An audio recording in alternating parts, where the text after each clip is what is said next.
नमस्कार। मैं हूं आपका दोस्त विजय विद्रोही। मुझसे जुड़ने के लिए आप सबका बहुत बहुत शुक्रिया।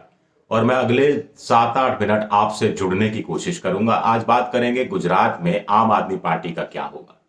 हो हल्ला है या जमीन पर भी कुछ दिखाई दे रहा है। एक हिंदी फिल्म का गाना है, हाल क्या है जनाब का, क्या ख्याल है आपका। तो इस गाने की दो लाइनें बदल देते हैं कि क्या हाल क्या है आपका, क्या ख्याल है जनाब का। जनाब यानी जनता। इसकी बात करेंगे, लेकिन पहले अगली दो लाइनें बड़ी इंपॉर्टेंट है।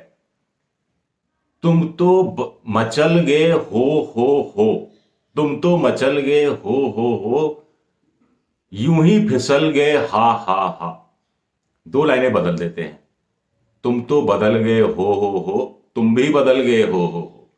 तो गुजरात में आम आदमी पार्टी ने चुनाव लड़ने का तरीका बदल दिया है। केजरीवाल खुद बदल गए हैं, ये बात बीजेपी कांग्रेस कह रही है, लेकिन केजरीवाल ने अमित शाह, नरेंद्र मोदी को बदल दिया है, राहुल गांधी को बदल दिया है। उनके भाषणों का स्टाइल मोदी का और अमित शाह का बदल दिया है। अब देखिए, कल ही गुजरात में 4 रैलियां कर रहे थे प्रधानमंत्री नरेंद्र मोदी, और उन्होंने गुजराती अस्मिता की, मैंने गुजरात बनाया, इस तरह की जो जुमले नहीं उठाए। उन्होंने बात की बिजली, सड़क, पानी, अस्पताल, शिक्षा, स्कूल की, और इसका भी बाकायदा हिसाब दिया। ये किसका प्रभाव है? केजरीवाल का ही तो प्रभाव है क्या? तो क्या केजरीवाल राजनीति बदल रहे हैं? मोदी ने कहा साहब बिजली हमने सरप्लस कर दी, मोदी ने कहा साहब शिक्षा पर पहले 1600 करोड़ रुपया खर्च होता था, अब 33,000 करोड़ रुपया खर्च हो रहा है। पहले अहमदाबाद में सिर्फ एक केंद्रीय विश्वविद्यालय था, अब 23 यूनिवर्सिटी हैं गुजरात के अंदर। सेहत के लिए कहा कि साहब माल न्यूट्रिशन यानी कुपोषण, जो बच्चों में कुपोषण होता है, महिलाओं में होता है, गर्भवती महिलाओं में, उसकी चिंता की।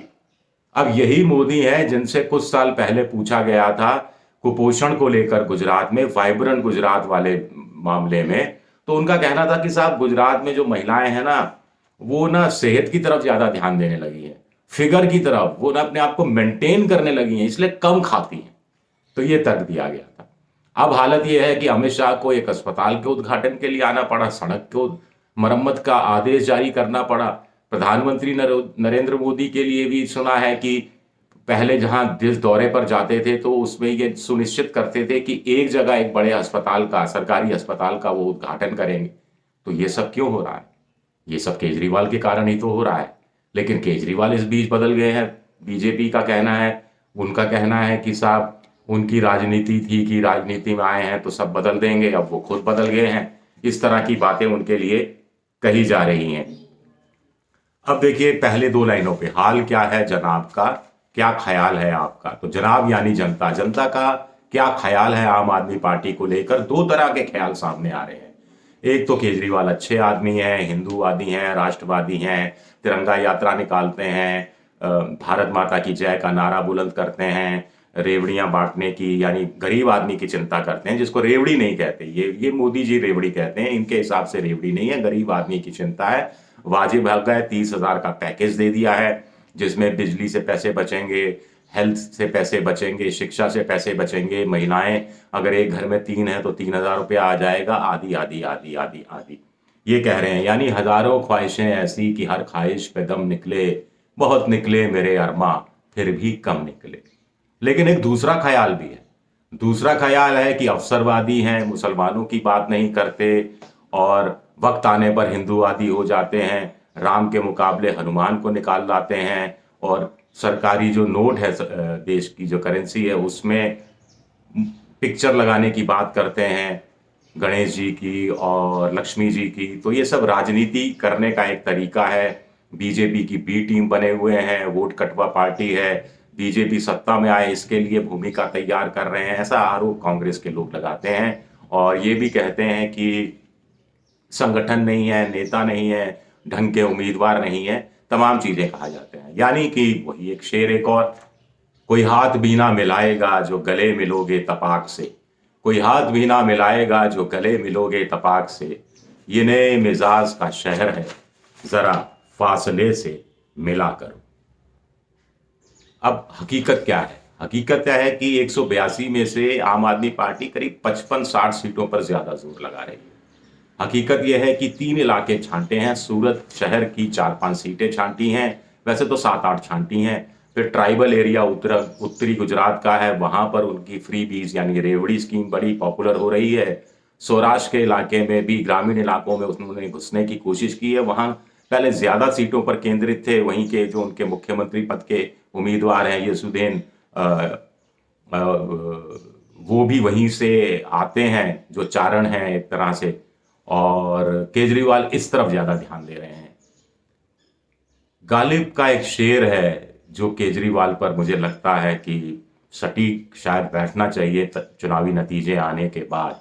वो शेर इस तरह है कि, शेर मैं आपको सुनाता हूं। शेर इस तरह है कि सुना था गालिब के उड़ेंगे पुरजे, सुना था गालिब के उड़ेंगे पुरजे, देखने हम भी गए मगर तमाशा ना हुआ, देखने हम भी गए मगर तमाशा ना हुआ।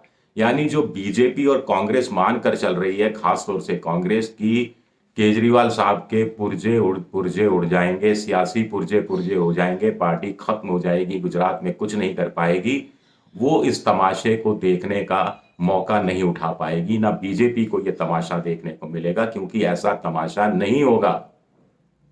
वो वोट भी लेंगे और कुछ सीटें भी लेंगे, भले ही तीसरे नंबर पर आए, लेकिन गुजरात की जनता में ये अमिट छाप छोड़कर जाएंगे कि गुजरात को तीसरे विकल्प की जरूरत है। और 2017 में अच्छी खासी सीटें लाने के बाद राहुल गांधी ने जैसा मैदान छोड़ दिया था, केजरीवाल ऐसा नहीं करने वाले।